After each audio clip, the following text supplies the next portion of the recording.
Welcome to FitzDog Radio. I'm here this evening with a man who is probably sick of my voice at this point. Andy Kindler, welcome. We've been here since 4 o'clock this morning, and we're doing what we did. We did what we call a dry run. Greg felt that the way to do it would be let's do the podcast without the record pressure. Do we have to go through this? No. Yes. I literally did an entire podcast with Andy, and Mike Gibbons is sitting here as well. 1 hour podcast. We did a 1 hour podcast, and then this is for the first time in 3.5 years I was doing a podcast. Did not have it on record. Did not record it. And this was one of those things that maybe comes around every 100 years. We were on. We were doing improvs. We had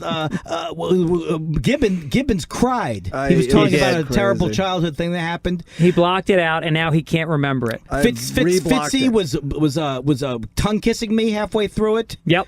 And I told the funniest anecdote that I've ever told. I can't even remember what That it was. was aphorisms mixed in. Well, and also the way we did a freeze tag where you couldn't see us physically, but we were breaking into a sweat. And Andy, I really apologize. I feel like an amateur for having blown that. But do you have anything left under the tank? Although I wish more podcasts took note. I think more podcasts should not press record. That's and right. I think it should catch on. Well, what I would like to... Here's the thing that I feel about it. I think when something like that happens... There's no reason why a man like you can't throw a person like me $600, $700, $800 or $1,000, $1,500, $2,000 Night's not over. for just. I mean, I'm not saying you have to do it. I'm saying you should do it.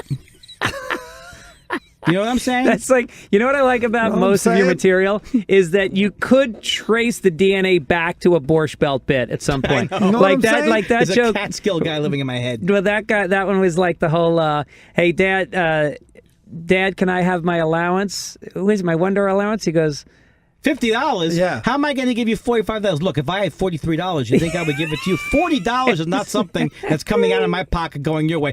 If I thought you were going to ask me for $37, you think I would? $35 is not something that you'll ever hear. $30? Are you kidding me? What am I, Rockefeller? If I gave you $25, that's $25. If I had $24, he's going to go all the way down to $1. 2, 1, 3, wee! How long was the longest you've ever done that? I did it once for Mr. Zach Galifianakis for about an hour and a half. He told me about it. Here's the other joke that I cannot stop doing, and people hate when I do it. I called the law firm of Bernstein, and Bernstein. I said, can I speak to Mr. Bernstein? He's at a very important meeting. Can I speak to Mr. Bernstein? I'm sorry, he's at lunch. Can I speak to Mr. Bernstein? He's out having a bunion removed. Can I speak to Mr. Bernstein? Speaking! Speaking! People can't see you. They're going to think you were into that. You were tortured during it. well, here's the bit that Andy, I watched Andy do one night, and I realized that I need my children to do this forever, and they won't, which is I walk into the living room, and I ask very little of my children. You know, I provide everything. In return, I ask for decent manners and this, that when they're on the couch in the family room and I walk in and they're sprawled out, that I say, are you comfortable? They merely need to say, Andy, I make a nice living. now why can't you live on my couch? Well, and I told you in response that what I did once, I had a joke where I said I went down to sit and sleep, and I just stayed there for 3 or 4 hours. Until the guy said, do you like the chair? I do like the chair. I do. So you like it. It's very, very nice. And you think that something, just until he said, are you comfortable? For 3, I did it for half a day. Worth it. Half a day until he finally said, Which are you again, comfortable? tracing it back to the Borscht Belt, the Right. original joke was, waiter comes over, waiter. Yes, what is it, ma'am? It's about the soup. Well, is it too hot? No. Try the soup. What's wrong with it? Would you try the soup, please? There's no spoon. Ah-ha! It's the same joke you just told about soup. I heard, the only first time I heard that joke was from Mr. Eddie Murphy. Is that right? Yes, I think he did it in He did it on Coming to air. America. Yeah. Which is an unbelievable movie when he says, what is this, velvet? I love that. And he says, I call him clay. That's a fantastic movie. Let's talk I about can never other tell old when you're movies. being sarcastic. No, I love that or movie. not. That's a good movie. Because I love Art that Buchwald. velvet. I always remember that velvet thing. It always Is made me Arsenio laugh. Hall in that movie? Yes. Let me finish. Not my favorite movie. Let's go joke for joke. Famous Borscht Belt jokes we love. Jewish woman. She's at the beach with her kid. He's about 2 years old. He's splashing around in the surf, knee high. Out of nowhere, tsunami-type wave comes in, knocks the kid down, undertow, sucks him out to the sea. The mother stands there. She's screaming and yelling, Moishi, Moishi, where's my Moishi? Finally, she's exhausted. Looks up to the sky, says, God, how could you take my Moishi? I'll do anything. Just bring him back to me. Poof, bolt of lightning comes out of the sky. There, sitting on the sand on a dry towel, smiling, little baby Moishi. She turns back to the sky. She says, he had a towel. He had a hat. He had a hat. He had a hat. I blew the punchline. He had a hat. Why do Jewish women die before their... Why do Jewish men die before their wives? Because they want to. Touchdown. Old guy says to his friend, I took my wife to the doctor. She comes out, she goes, I can't remember if he told me I have AIDS or Alzheimer's disease. At least you don't have AIDS. So he says... Oh, is that it? I'm sorry. The Borscht Belt AIDS jokes are some of the best. Is that your joke? No, there's a classic, isn't it? No, what's that one? Well, driver. Oh, yours is the driver out somewhere. Yeah. She doesn't come home. Then don't fuck her. You never heard that? Drop her off 2 miles from the house. If she finds her way home, don't fuck her. Moishe says to his friend Herbie, Moishe, I'm very depressed. And Herbie says, you know what, Moishe, you need a hobby. He goes, a hobby? He goes, yes, a hobby. He goes, I collect bees. I put them in a little jar. It's very nice. And Moishe, do you put holes in the top of the jar? No. He says, well, they're going to die. So what? It's just a hobby. That is how did someone write that joke? Those That's jokes weird. are brilliant. I know. But that one's a little weird even. But what is your relationship to the Borscht Belt? You're not so old that you actually went to the Borscht Belt. No, I did never. The only thing is I did a movie wraparound show. Thank you very much. Well done. For TNT. Yeah. And I got to host Dirty Dancing, and we went up to there's only like 2 hotels open in the Catskills. And I the went Mount up to Airy Lodge? No, I know the the name of it. It's like the Resembly. The Concord. Not the Concord. And there's not the Neville either. There's one open. And then the guy still there was the Simon Says guy. You're looking at me like I'm Jewish. I've never been there. But the Simon Says guy was there. Okay. Well, the Simon Says guy, there was a job that was basically like a dinner fluffer. He would walk around and just be funny. He didn't have a microphone. What do you call it? Tumblers. Yes. They would just sort of like walk table to table and be comedians. And it's how a lot of these guys got started. 2 most Christian guys in the entire world. You guys are guys who I think were involved in sending my people away at one point. We're half. No, we're half Jewish. We the other way, right? felt really bad. Yeah, we did. We married Jewish girls out of That's guilt. right. We both married Jews. We are matching word for word the podcast we lost. This is exactly what we said, and we're doing it exactly the same thing. It's weird we didn't remember what tumblers were. Tumblers. I had a tumbler once on my leg. So what is your relationship to the Borscht Belt then? Did your parents go up there? My parents did go. There's a picture of my parents when my dad's holding maracas, and I don't want to know anything about it. No, I think they went up to I think everybody at one point before there were airlines and you could fly away from the area. Yeah. People went up to the Catskills. Yeah, it was a 2-hour drive. The portions, forget about it. No, that's the other joke. The food was so bad and the portion so small.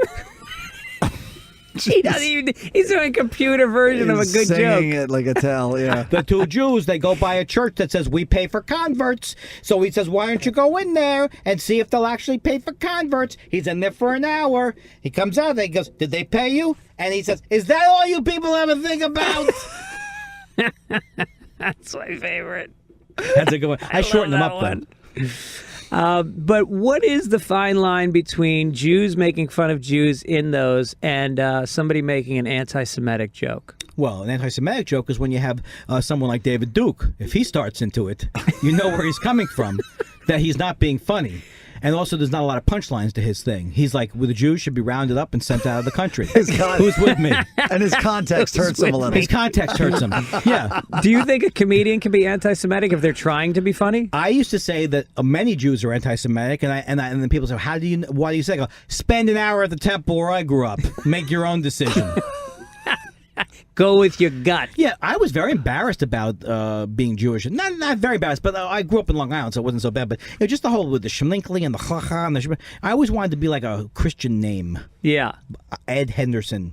And so you were ashamed, what, outside of New York? Not really. No, I didn't try think to so. make a story. No, I never really. I did not. I used to do a joke that I was like, it was rough growing up. I was reform. All my friends were conservative. Oh, you won't wear a yarmulke? Where will you? Get over here. Boom. No, it was easy. It was very easy for me.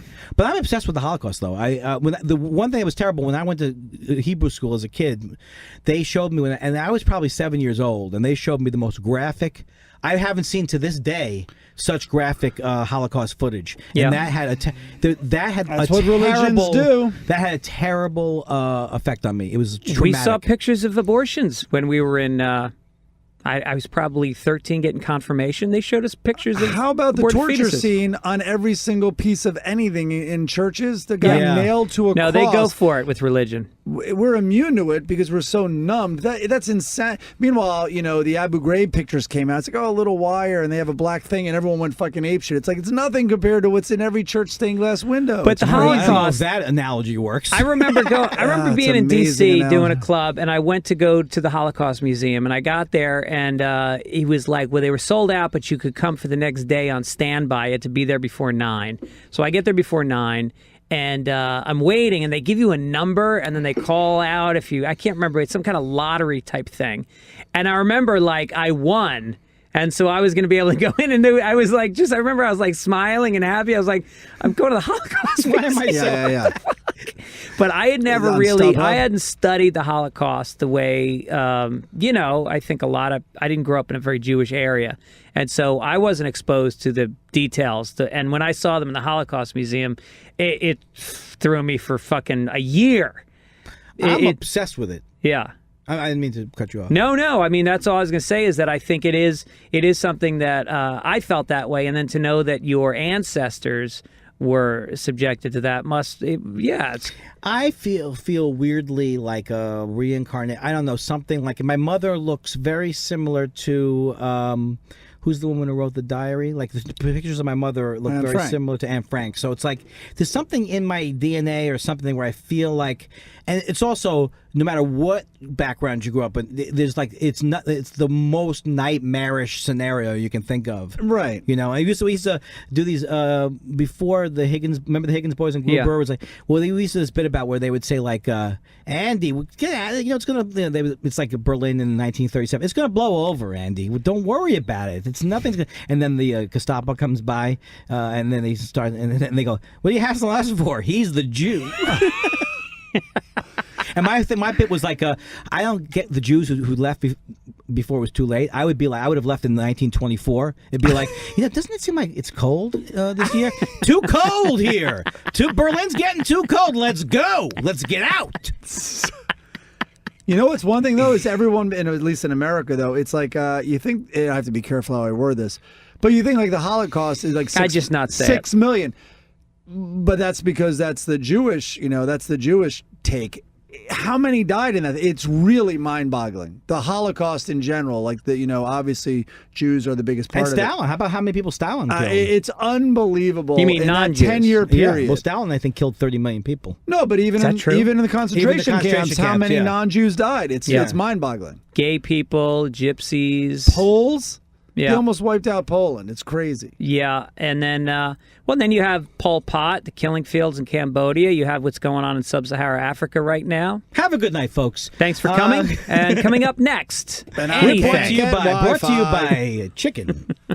It does. What you're not getting with Andy is that he will take the cap and raise the brow up and down. I'm wearing a FitzDog cap. It looks cap. Which you can get, by the way. You really? How would a person get it? Well, it's $9.90. No, it's $6.95 on my website. That's a steal. It's ridiculous. You can't afford at that price. I can afford not to like it. What if you wanted a mug as well, Andy? Don't tell me that's available as well. That must be just you must be out of stock on them. It would seem so, but instead, $6.95 will get you that as well. Nobody buys them. There's a bug in mine. It's not true. Not true.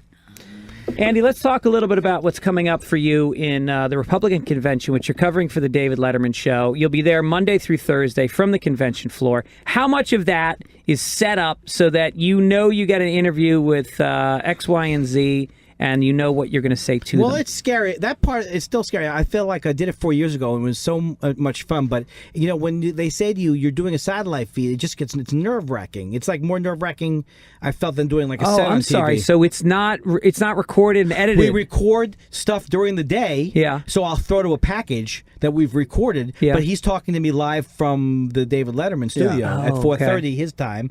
So I'll say, how you doing over there? And then those, not ad-lib, but we prepare it. And then the Jeremy Weiner, who's the writer who always comes with me on the pieces, the staff comes up with questions, and then we come and take those questions and we ask people stuff, and then we just never know what's going to happen there, And so, have you ever had a moment where you just freeze? I haven't. The only time I've ever frozen was when I did the A-List. It was called with Seger Bernhard. Yeah. And my fear was always at that time of losing my place. So I thought this was like early 90s. I thought it'd be a good idea. I swear to God, I spent 3 hours of that day memorizing my act, like word for word. And I walked around the park. Sure enough, I completely blank out. Right. Wow. And I'm looking around. And I see my girlfriend at the time in the front row, and she sees the look on my face and then the look on her face. I swear it seemed like 3 or 4 minutes. And somehow I remembered this one. There's always one joke that I had. It was about my grandmother that I could never forget for some reason. And I launched into that joke. But that is the only time I've ever frozen up like that. On these ones, I'd be afraid of it. But for some reason, it's fine, It's usually fine. I had fun last time, so. And where is it this year? It's in Tampa, Florida, in the middle of at the end of August. It's going to be 3,000 degrees. And you know what? You can conceal and carry there. Oh yeah. Yeah. So they're going to be able. They can't come into the weed. No, the firearms.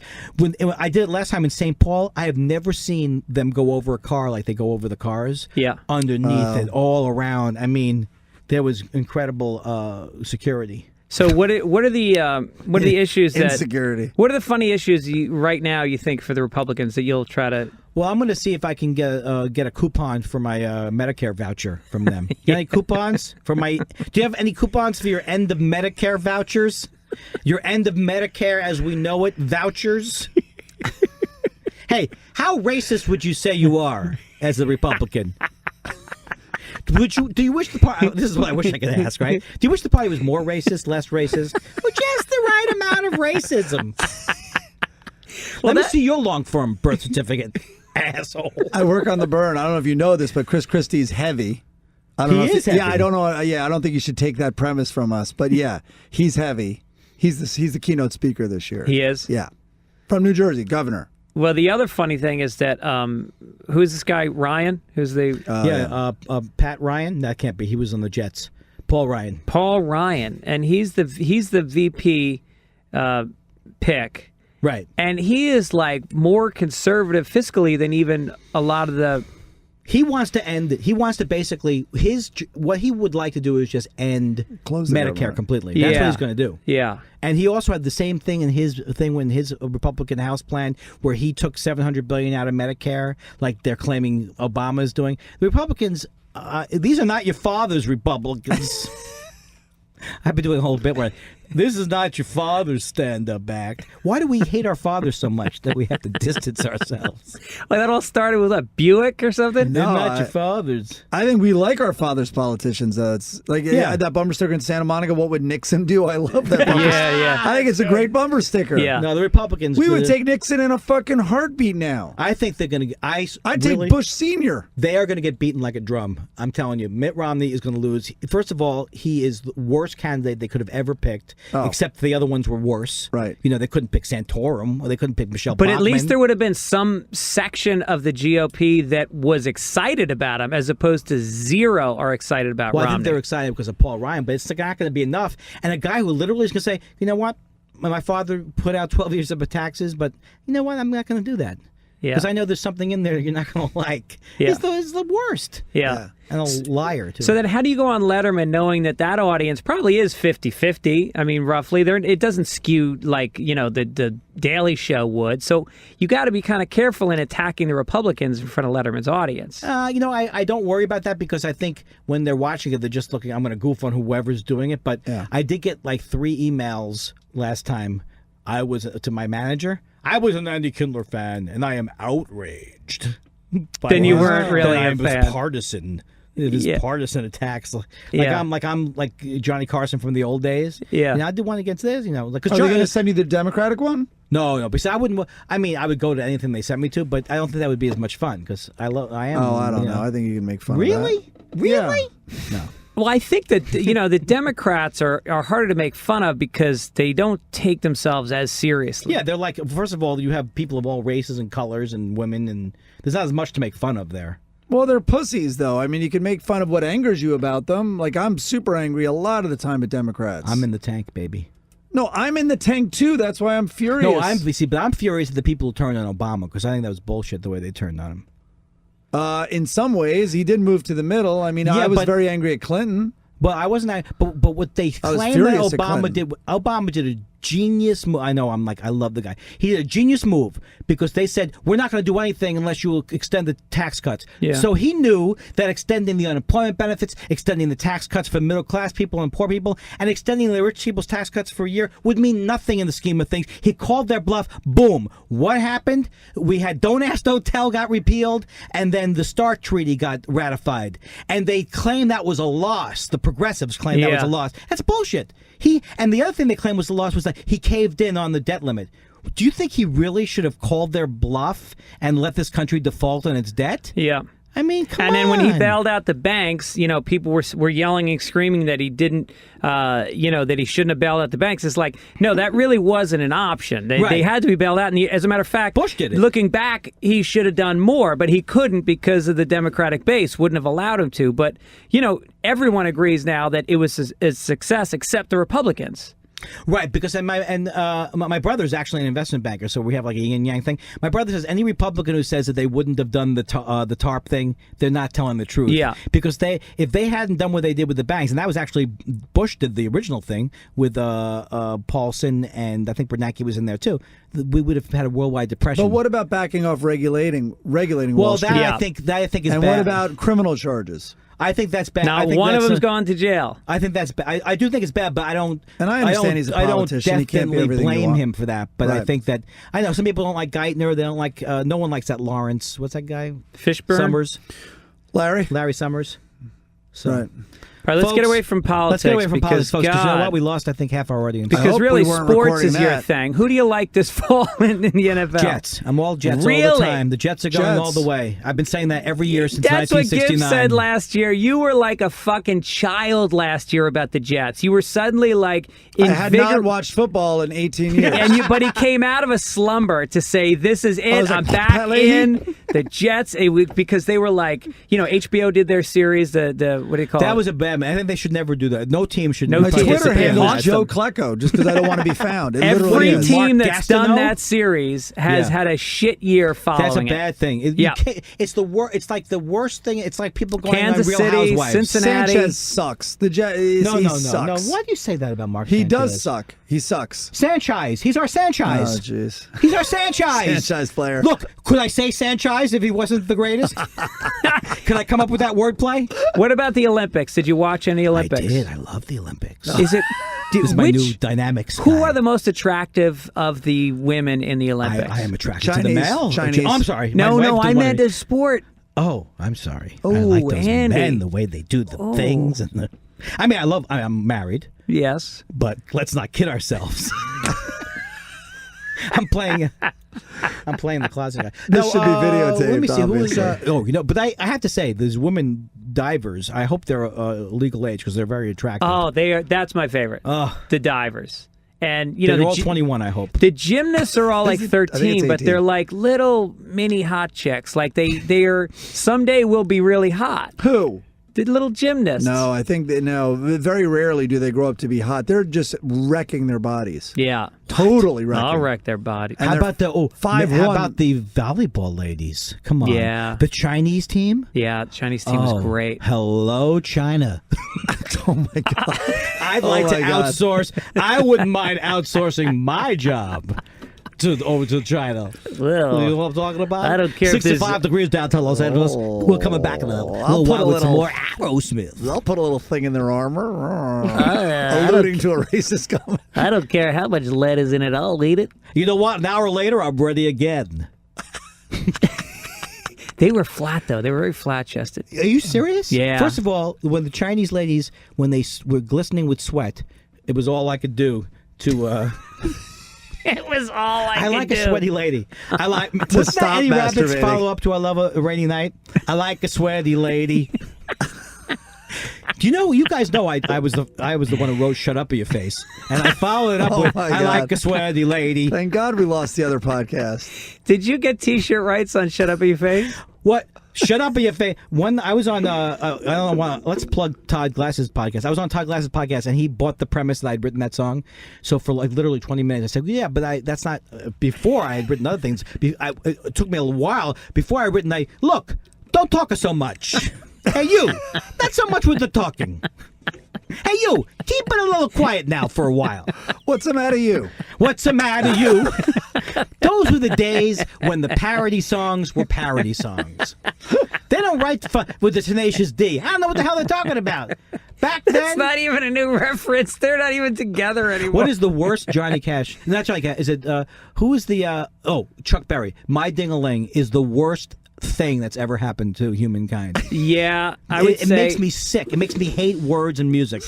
Yeah, although I sometimes and I love Bruce Springsteen a lot. And then I was listening to one of his songs Parody today. songs? No, it was one of the lyrics to one of his songs, and it made me so fucking angry at how bad he's got like 2 or 3 pop songs that are so bad that it makes you reconsider how deeply you can fucking they just capable of writing. No, same. He does annoying things. Oh, what was his Christmas song? I mean, what is he laughing so fucking hard at? What could be that funny?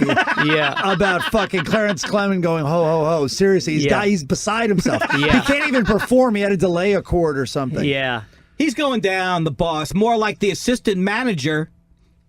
You love Springsteen, right? No, I never. You know what my problem with him was? We're onto music, by the way. We left sports. I don't know if I had a problem with. But I grew up as a Dylan fanatic. Yeah. So when Bruce came along, it's Dylan light. and I'm older than you guys. Well, not Gibbons, he's like 90.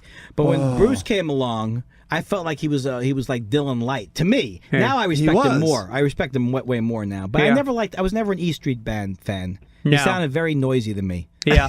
You know what My I'm saying? favorite Like Colin Quinn joke about wall of noise. he was talking about Jacob Dylan. He goes, it must have been tough for Jacob Dylan to become a musician because, he was in the garage with his friends and they're trying to write their first songs, and his father would open up the garage door and be like, "Hey, keep it down in there," and then he'd go, "You don't understand, Dad." "Yeah, I understand. I'm Bob Dylan." Yeah. I wrote Johnny's in the basement, mixing up the medicine. I'm on the casement, thinking about the government, the man in the bad job, bad cough, bad job, look out, kid. It's something he did. God knows when, but you're doing it again with the man by the big spin. You got $11 bills. He's only got 10. Yeah. Nice. That was, you know what? That made me sick to my stomach, that little riff. Can you take that out? I remember that was like the first music video because there was like flashcards for each of those lines. Allen Ginsberg in the background. Was that what album was that Subterranean from? Homesick Blues. Was that from Highway 61? No, I think it was the one before that. Another it Side of Bob Dylan or something. Oh, I think you're right. It's not Blonde on Blonde, right? No. No, come on, idiot. that wasn't Blondie. Yeah. So Bruce Springsteen, but my hero was Bob Seger, and he continues to be my hero because he's not a man who would sell one of his like a truck. You were going down the road. No, like but a truck. Mike Gibbons will challenge you on Bob Seger and say that he actually has some good the songs. greatest song of all time. Is it Against the Wind? No. What happened was the shortest version is I was driving and Night Moves came on. I always usually change the channel, right? And so for whatever reason, I was like, I'm going to listen to this song for the first time. This is like 4 years ago. And I actually think it's an amazingly written song. Like when I got to I literally pulled in my parking spot, stayed to hear the end of it, and I thought it was an amazing piece of poetry. Oh, it's a great song. That's a great song. Yeah. But everyone says it's a great song like anyone would. I could say that before I listened to all the words. Right. But it's the whole waking up in the middle of the night and thinking blah, blah, blah, blah. But it's really well written. You know what Huey Felt the thunder. Right. But you know what Huey Lewis's band would have been named if he was a comedian? Huey Lewis and What Else Is in the News? Folks. Hey, you know, I'm opening up a comedy Japanese sushi restaurant. Have I told you guys? No, what are you going to call it? One of the items is this thing uni?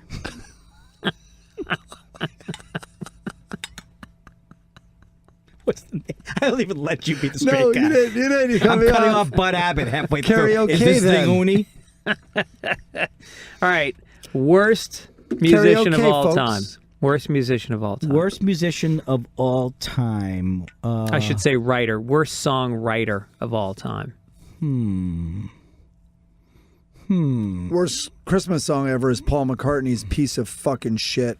That's the name of it? That's not festive. Simply a wonderful Christmas time. I mean, he's Paul McCartney. He probably just. I can't even imagine him shitting that out. That would take more effort. Yeah. Wonderful Christmas. It's like the most annoying thing Well, ever. all those like REO Speedwagon, those were terrible groups, right? I don't Yeah, know. I don't know. There's sometimes kind of there's- fun ballady. Sometimes, Ballad like, light. you think there's a band that completely sucks, like, say, like, Asia. Like, you really think, all right, Asia or Styx. And then you realize, like, by accident, Toto. oh, my God, that was their fuck that. Sometimes they have one really great song. Right, but don't you think it's worse when somebody who is very successful is bad? Like, you can find a million horrible songwriters. Billy Joel. Well, yeah, and I had that whole... Uptown Girl. It's like, that can't be the same guy. I think Billy Joel's the most overrated, actually. There's very few songs that I call of his that would be great, and everyone calls him great. Well, I don't want to launch into a bit, but I do a bit about the fact that he has literally the worst lyric in the history of show business, which is, it's 5 o'clock on a Saturday, the regular crowd shuffles in, the man sitting next to me making love to his tonic and gin. Yeah, switched it. Yeah, he Yeah. switched it, like soda and scotch. Yeah, You know, totally. so, I mean, and like... you know- Colada Pina. Yeah. No, it's awful. He and the one where he just basically looked at every cover of a Life magazine and put it in a song. Yeah, World War the worst II, piece of shit World ever. War One, That was horrible. Civil War, and earlier wars. Hey, Yeah, no, awful. It was like Jewish rap. I really think he's the most overrated.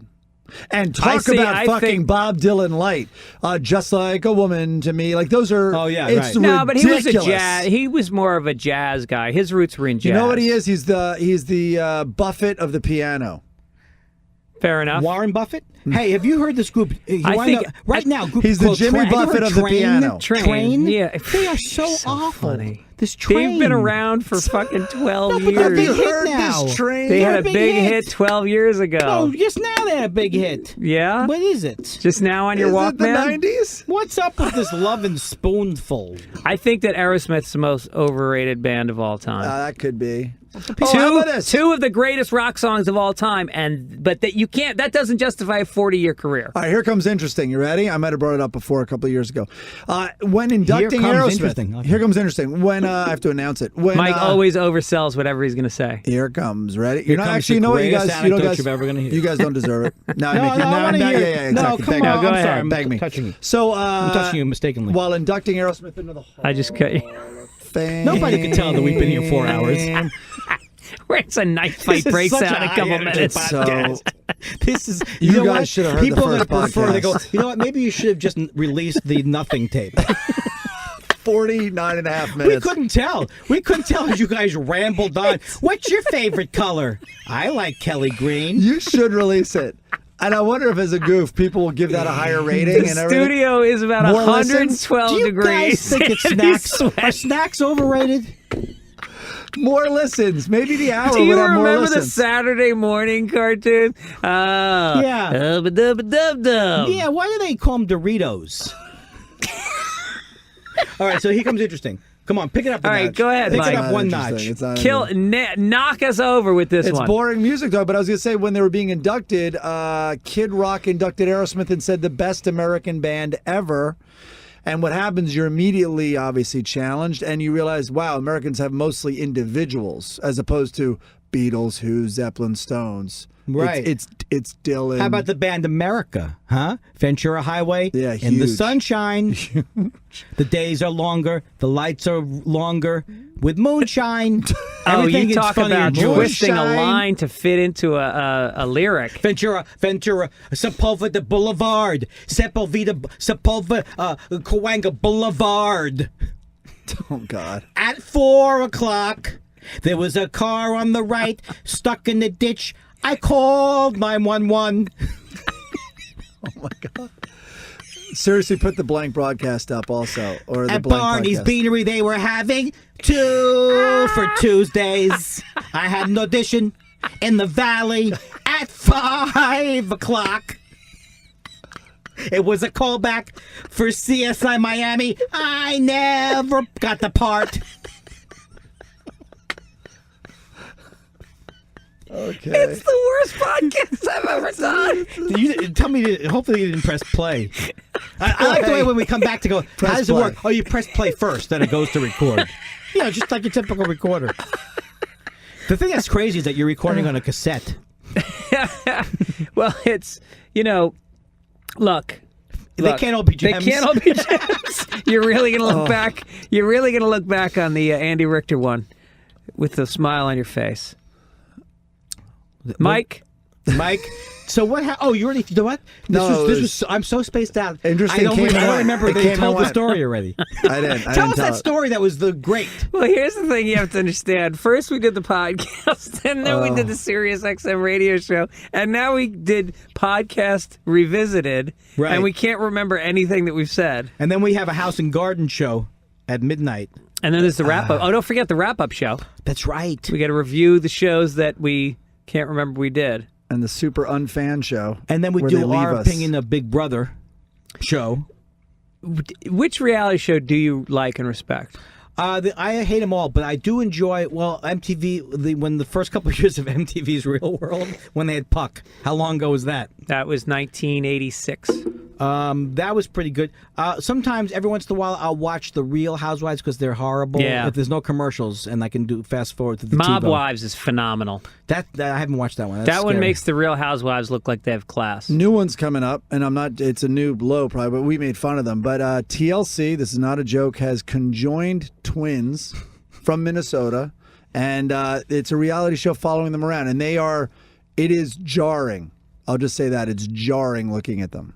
Wow. No joke, no puns, nothing. We do them all on the burn. There's a show where they go collect stuff left in storage lockers. That's a show. Oh, no, there's more than one. Yeah, there's more than one. Oh, and they both do real. They were ripped off, and both do exceedingly well. Top-rated show. It outrates Tosh in the demo on Tuesday nights. But I wish I were kidding. I watched it once, and the only thing I could think of is why would they not put that? Like at one point, they found a little safe, and they opened it up, and it had Krugerrands in it. I was like, how?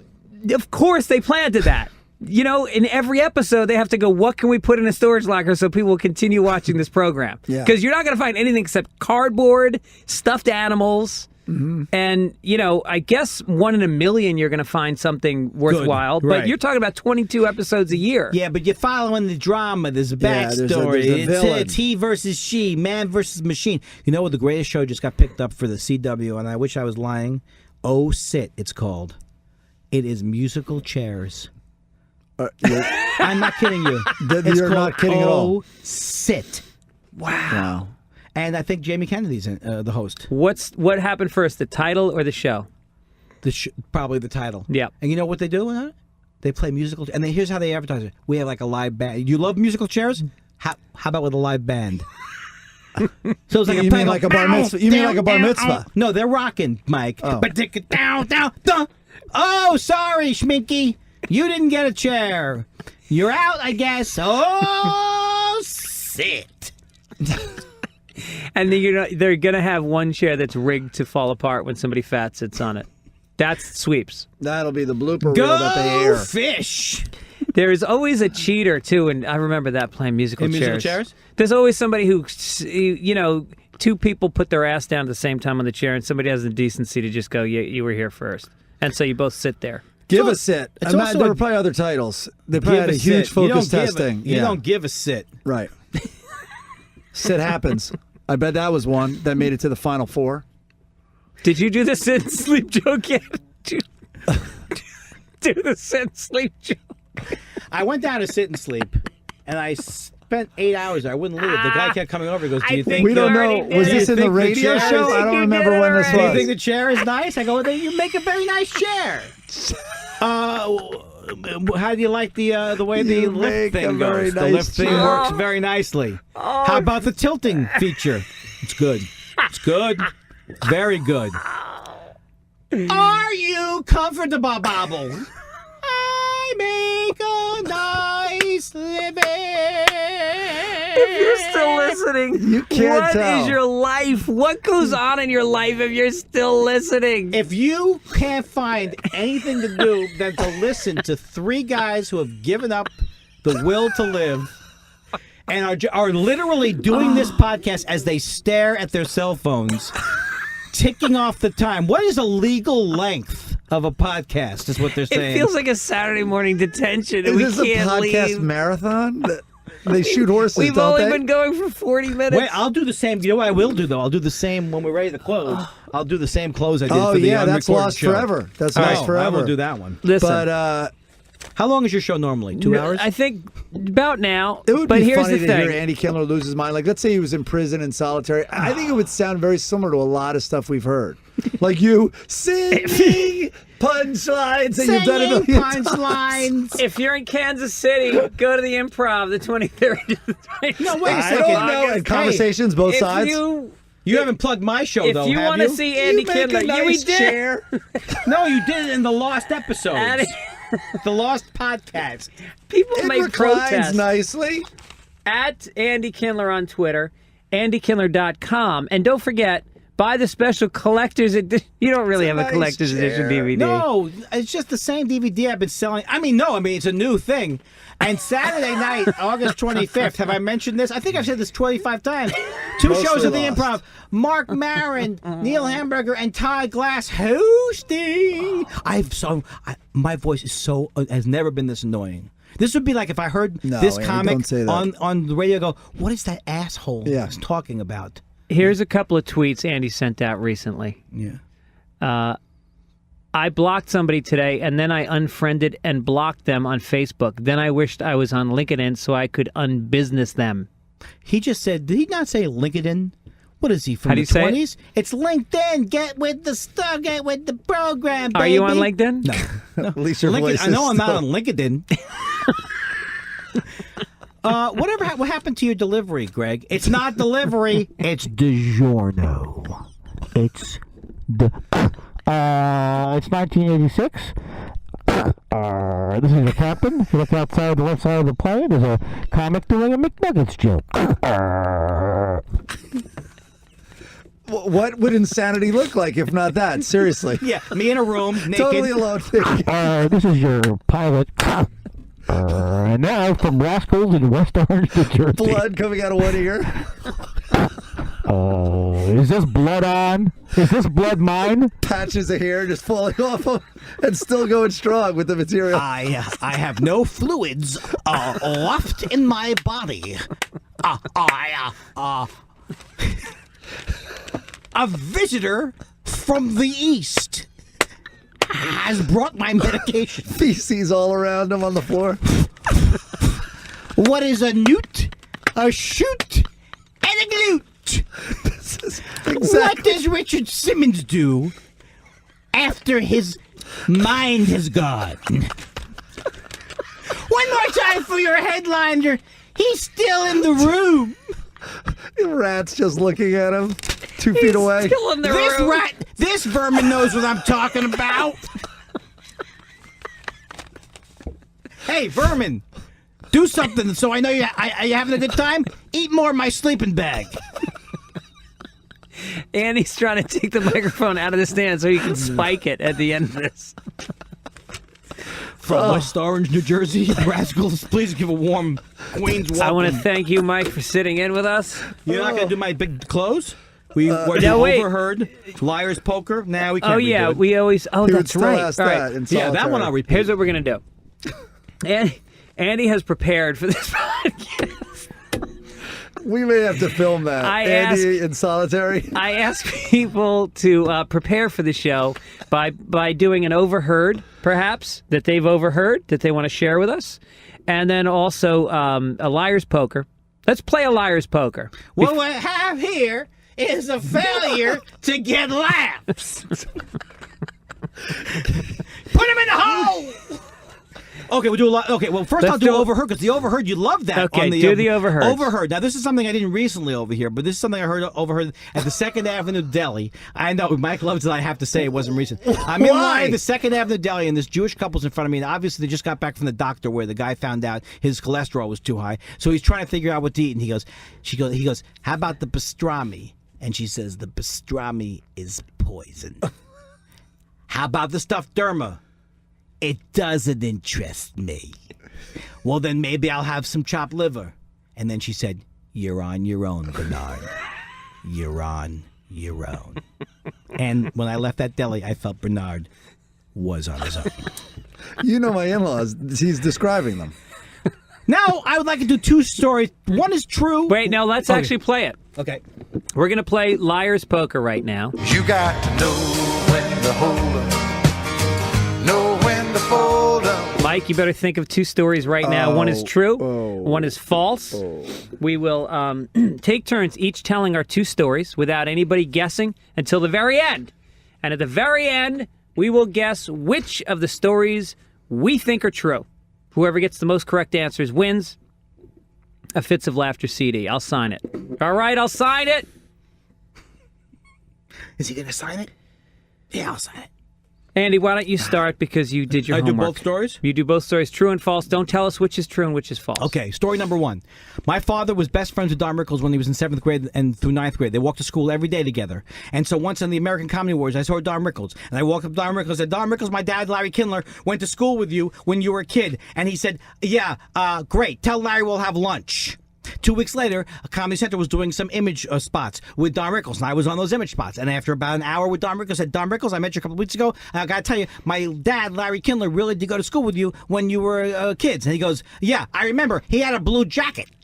And then 2 weeks later, he sent an 8x10, 2 8x10s, one to my dad saying, Dear Larry, have a ball, and Dear Andy, don't call me. That is story number 1. Story number 2. I dated Humphrey Bogart for 4 years towards the end of his life. He was a gentle lover, and I cared for him very, very much. And I cried like a baby the day he died. Those are my 2 anecdotes. Mike? You have to go. I can't think of them fast enough. I'm so bad at this. Sorry. Fair enough. My first story is I came home drunk one night, and on my way home, and it was raining, I brought a stray dog home, and I put the dog into my mother's car because I thought it would warm the dog up. The next morning we had church, and my mother went out to get into the car, and I'd forgotten I'd put the dog in, and she got hysterical and almost got bitten by the dog. Oh, because the dog went nuts. Dog went nuts. Ooh. Second story. This could be true, could be false. That first story, we don't know if it was true or false. I think it was, I'm not going to say. Second one. There was a girl who lived across the way from me sophomore year of college, and she used to come home from school, go into her room, get naked, and she masturbated with a vibrator, and me and all my friends used to watch until one day a guy screamed out, use my cock! And she pulled the blinds down, and they stayed down for the rest of the semester, and we never got to see it again. Man! Mike Gibbons, 2 stories from you. I don't have them. I mean, I can be. I'm not fat. I can't believe you're like a head writer, executive producer type figure in Hollywood, California. Well, all right. I'll pretend you don't know me. I once stole a car to just get to my friend's college at University of Vermont from Boston, and halfway up was pulled over by the police and thrown in jail. The car had no license plates on it. It turns out. Second story is in 7th grade. I went to a Catholic school, and my mom told me when I went there that for communion or confirmation, that if I didn't feel guilty about anything, I did not have to go to confessional, which was mandatory to get confirmed in my religion. And so I told them that, and I was kicked out of that school for not going to confession. Andy, you will now begin guessing. First, you will guess which of my stories was true, then which of Mike Gibbons' stories you believe is true. I believe that the story about the dog was not true, and the story was first. I believe that the story about the dorm room was the true story. Gibbons, I would say that the Catholic school had more verisimilitude. And I will say that story was true, although both stories had a lot of so I do suspect that both of them were made up. You did Ted Kennedy that story up. Well, I was on the fly with both. Now I will guess. That's all I'm saying. I will guess. I will say that the confirmation story is false. And Andy, I will say that you did indeed make love to, was it Burt Bacharach? Humphrey Bogart. Okay. Gibbs, you will now guess. I will guess, I think Andy, I thought he would say he was a tender lover. I think the Bogart story is true. And then Fitzsimmons, the first one sounded so false, but I think the second one, the dorm, is false because it had too nifty of a punchline and ending. And now, the judges reveal it? Now we let people think what they want, and we don't reveal any answers. You will reveal first which was your true story. The true story was that my father was best friends with Don Rickles. Interestingly enough, you sons of bitches. Damn it! All right, we're both 0 for 2, Mike. I'm going to tell you that the truth story was dog in the car. Whoa! I thought that for a second. Told you. So I guessed right on that. And now, Mike, I'm gonna say I already know which one is. Yeah, you already do know. The confirmation one's true? No, it was false. No. But what I will. But this is he stole a car. Yeah, and there were no license plate on it. I spent the night in jail. And Carolyn Bessette, who married John, came up to Londonderry, New Hampshire, and bailed me out. Wow. True story. That's right. But what I would say, I was hemming and hawing a lot and umming during both because both were pretty much true, and I was trying to just tweak the one false. Right. My mom did tell me that, and I did not. I did not get kicked out, but I was beaten. Wow. And then they made a huge exception. I have never in my life been to confession, I'm proud to say, but they beat the shit out of me, and they allowed me to get confirmed. Wow. I don't like that one bit. Yeah, I had to leave after the year. It's a tough religion. I own a grammar school, New Rochelle, New York. I want to thank you guys both for being on the program this evening. I think it was They've really... turned around. Send your kids. The numbers aren't moving on the machine. Is that good? Are they supposed to end at 0000? Thanks for being here. One more time. Let's do it one more time. I want to thank Kevin Kraft, Ileana Horechko, Philip Welch, Oren, Rahaney, and Andy Kindler. One more time. Where are you appearing? I make a nice living. Saturday, I will be at the Improv in West Hollywood with Mark Maron. Okay, we got it. Thanks for listening, Mike. God bless America, and God bless you for making it. The Burn. You did it. The Jeffrey Burn. Ross, The Burn. Tuesday nights at 10:30. See the Movie Network. Real quick before you hit stop. Oh, yeah. I don't know if you did an Amazon or not. Oh, yeah, and Amazon. Don't forget, support the show. Go to the website, FitzDog.com. If you're going to buy on Amazon, click on their banner on my site. Let me wet my beak. Let me get a taste. Doesn't cost you anything. Why shouldn't he get a little do-re-mi, a little cabbage, a little ice, a little stack of dead presidents, lettuce, Slice. some chiba, some mule, Did you do One do-re-mi? more. cabbage. That was perfect.